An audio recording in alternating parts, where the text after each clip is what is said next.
Kasus LC fiktif yang membuat sebuah bank, katakan Bank X di Indonesia, kebobolan 1 triliun lebih, kembali ramai diberitakan setelah pelakunya berhasil ditangkap. Kita akan mencoba belajar dari kasus ini, bagaimana sebetulnya mekanisme atau flow LC di perbankan. Sehingga buat teman-teman yang baru belajar perkreditan atau analisis kredit dapat mengambil pelajarannya.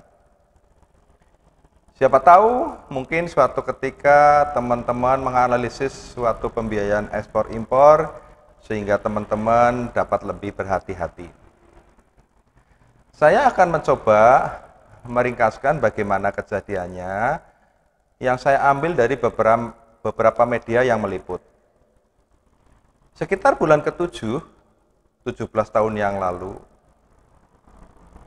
Bank X di Indonesia menerima LC dari opening bank yang berada di Afrika dengan nilai LC yang sangat besar. Oleh Bank X, kemudian LC tersebut diteruskan kepada PT Z selaku beneficiary atau eksportirnya. Pada bulan ke-10, Bank X memproses permohonan pembiayaan ekspor impor dari PT Z senilai ekuivalen 1 triliun lebih karena mata uang yang digunakan adalah US dollar dan euro. Pada bulan ke-6 tahun berikutnya, Bank X melakukan penyelidikan. Ternyata PT Z tidak pernah melakukan ekspor sesuai permintaan LC. Kemudian Bank X melapor kepada Mabes Polri. Pada bulan ke-8 tahun kedua tersebut, kewajiban jatuh tempo karena LC usant dan issuing bank tidak melakukan pembayaran. Bank X kemudian melakukan penagihan kepada PT Z dan berhasil mendapat pembayaran sebagian dari kewajiban yang 1 triliun lebih tersebut. Kita akan coba belajar bagaimana flow sesungguhnya, mekanisme sesungguhnya di dalam perbankan dari kasus ini. Sekali lagi, edu video ini dibuat hanya untuk belajar, bukan untuk maksud-maksud lain.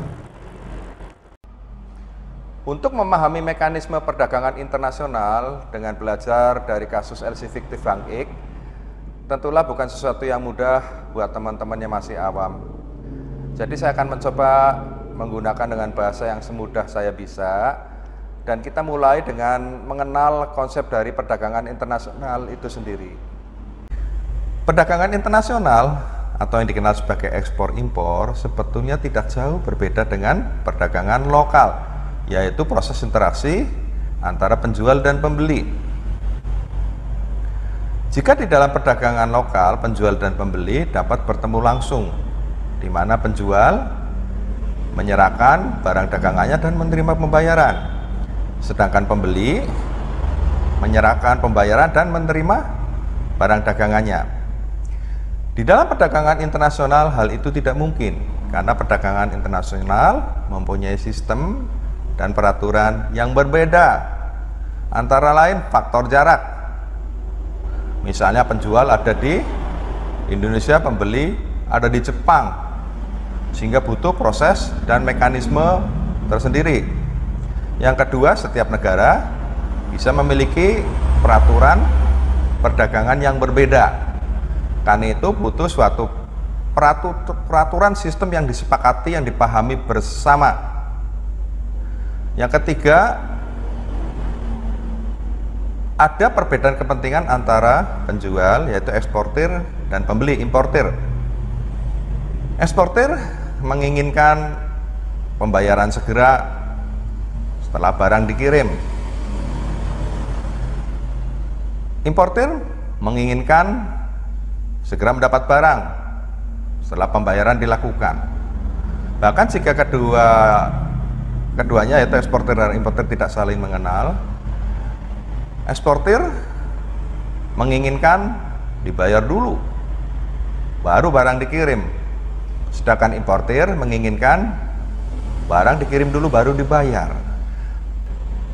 LC menjembatani hal itu semua. Jadi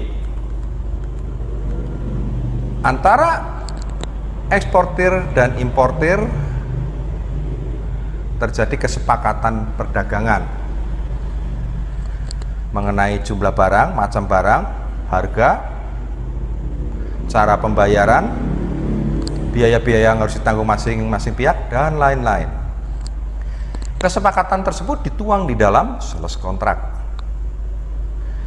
Kemudian, atas dasar sales kontrak tersebut, importir mengajukan pembukaan LC ke banknya.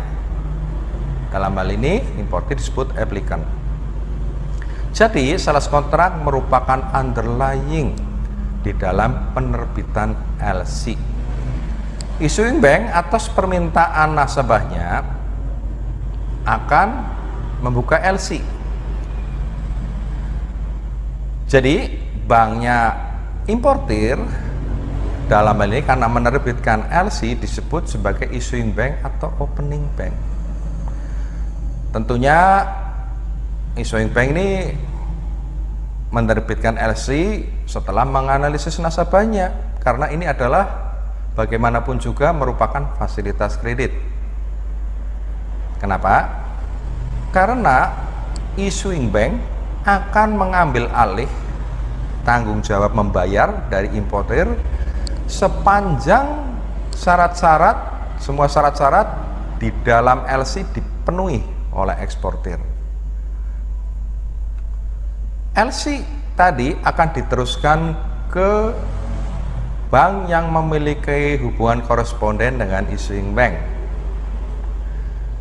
di negara eksportir. Jika bank tersebut ternyata bukan banknya eksportir, maka setelah LC itu diotentifikasi, dicek keabsahannya, akan diteruskan ke banknya eksportir. Banknya eksportir ini disebut sebagai nominated bank. Tetapi jika ternyata banknya eksportir adalah juga bank koresponden dari issuing bank, maka LC tersebut dapat langsung diteruskan ke eksportir. Eksportir kemudian akan melaksanakan apa yang tercantum di dalam LC, ya tentunya sama dengan sales kontraknya. Dia akan mengirim barang sesuai kesepakatan ke negaranya importir lewat pelabuhan, lewat perusahaan pelayanan pengiriman barang, dan eksportir akan menerima bukti pengiriman tersebut yang dinamakan Bill of Lading atau BL. BL ini juga sebagai bukti kepemilikan barang. Nah, dokumen-dokumen ya BL dan dokumen-dokumen lain sesuai kesepakatan akan dipresentasikan oleh eksportir ke banknya. Banknya tadi akan meneruskan untuk collection, menagih ke issuing bank. Issuing bank akan meneruskan dokumen-dokumen tersebut ke importir. Jika LC-nya side, maka importir akan langsung membayar. Tetapi jika LC-nya usant atau berjangka, maka importir akan melakukan akseptasi, yaitu kesanggupan membayar ketika LC jatuh tempo. Nah, dokumen-dokumen tadi oleh importir dipakai untuk mengambil barang di perusahaan pelayaran di negaranya. Nah, pembayaran tadi oleh issuing bank akan diteruskan ke banknya eksportir, yang kemudian akan dikredit atau diberikan ke eksportir, dan transaksi selesai. Dalam hal alur LC ini, pada saat eksportir menerima LC dan dia membutuhkan dana, maka dia bisa mengajukan fasilitas modal kerja kepada banknya, kepada advising bank tadi, di mana modal kerja itu akan digunakan untuk membeli barang atau untuk memproduksi barang yang akan dikirim ke importir. Fasilitas ini disebut sebagai precipient financing atau kalau saya mengenalnya sebagai kredit ekspor. Nah, bisa juga ketika terima LC, eksportir tidak membutuhkan modal kerja. Bisa juga. Tapi kalau ketika membutuhkan modal kerja, kemudian dia melakukan pengiriman barang dan sudah ada bukti bill of lading-nya sebagai dia bukti mengirim dan kepemilikan barang, maka dia bisa melakukan negosiasi dengan banknya atau pengambil alihan vessel ekspor oleh banknya eksportir. Nah, pencairannya itu untuk pelunasan tadi fasilitas kredit ekspor. Tetapi kalau eksportir tidak meminta fasilitas kredit ekspor, dia bisa melakukan nego tersebut atau menunggu pencairan dana, penagihan dana dari issuing bank. Misalnya dia butuh modal kerja, tidak bisa menunggu pencairan dananya karena memakan waktu, maka dia bisa mengajukan fasilitas kredit yang disebut sebagai CBN, Credit Bill Negotiated. Nah, pencairan dana itu dia bisa gunakan untuk modal kerja atau untuk pelunasan tadi kalau dia mengambil kredit ekspor. Kurang lebih seperti itu flow-nya. Dalam transaksi ini apa yang harus diperhatikan? Kalau dari sisi eksportir dan banknya, kalau melihat menerima LC, maka yang akan dilihat adalah LC itu siapa yang menerbitkan, siapa issuing banknya. Kalau issuing banknya ternyata ratingnya rendah, tidak dikenal, maka biasanya meminta ada bank lain yang ikut menjamin LC tersebut kalau ada, namanya confirming bank.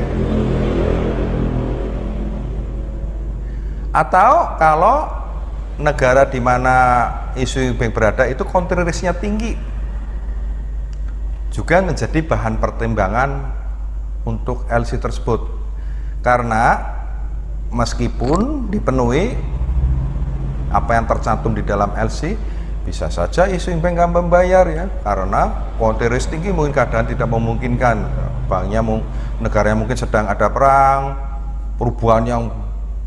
peraturan yang berubah-ubah dengan cepat, ya, dan lain-lain.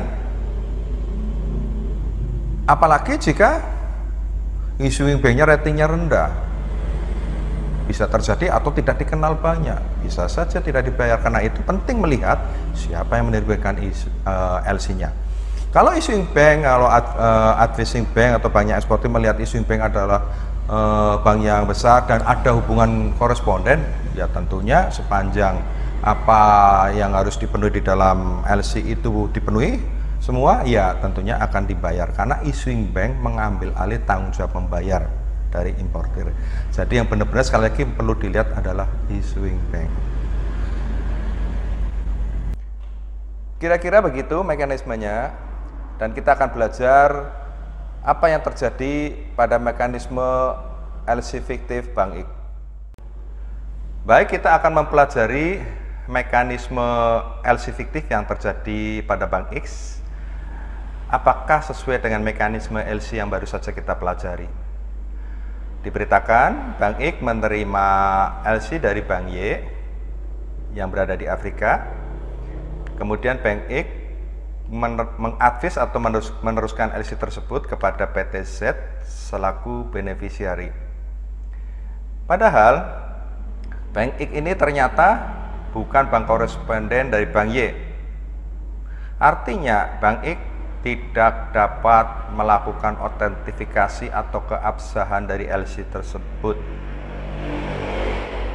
Seharusnya yang dilakukan Bank X adalah yang pertama memeriksa rating dari issuing bank. Itu dapat dilakukan lewat website Banker Almanac. Jika issuing bank ternyata ratingnya rendah dan country risk di negara di mana issuing bank berada itu tinggi, maka Bank X seharusnya menolak LC tersebut.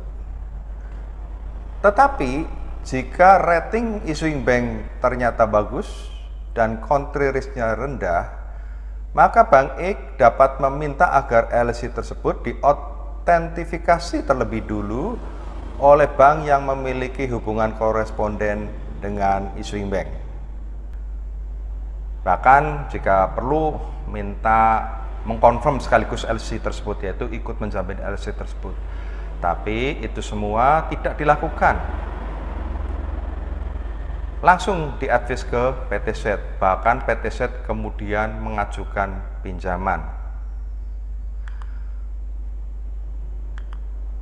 Oleh Bank X, pinjaman dicairkan dengan kondisi tidak ada bill of lading.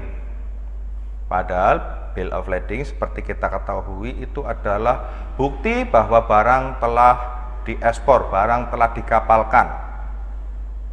Artinya kredit yang diberikan, yaitu pembiayaan ekspor impor, sangat berisiko. Risikonya seperti yang kita pelajari di mekanisme sebelumnya adalah jika PTZ ternyata tidak mengekspor atau mengirim barangnya. Seharusnya dengan pembiayaan ini Bank X minta jaminan margin deposit, sehingga dengan LC tanpa dikonfirm, jika PTZ tidak melakukan pengiriman, pengapalan barang, maka Bank X punya hak regress, yaitu menarik kembali dananya, yaitu mendapat tadi margin deposit sesuai jumlah kredit yang diberikan.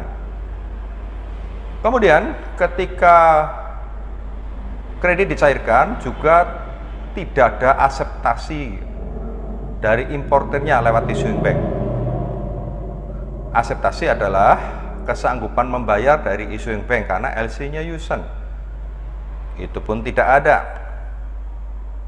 Dan ternyata setelah Bank X melakukan penyelidikan, barang tidak diekspor.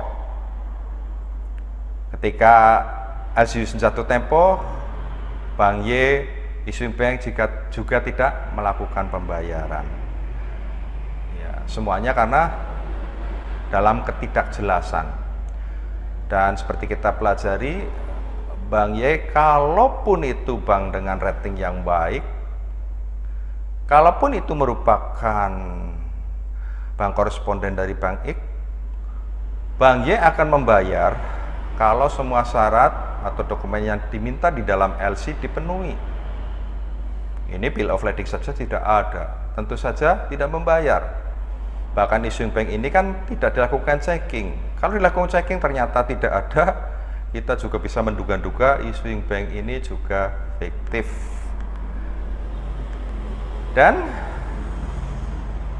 saya juga mencari di berita-berita tersebut siapa importernya, mencari tahu, tetapi ternyata tidak ada yang memberitakan importernya siapa. Mungkin juga fiktif.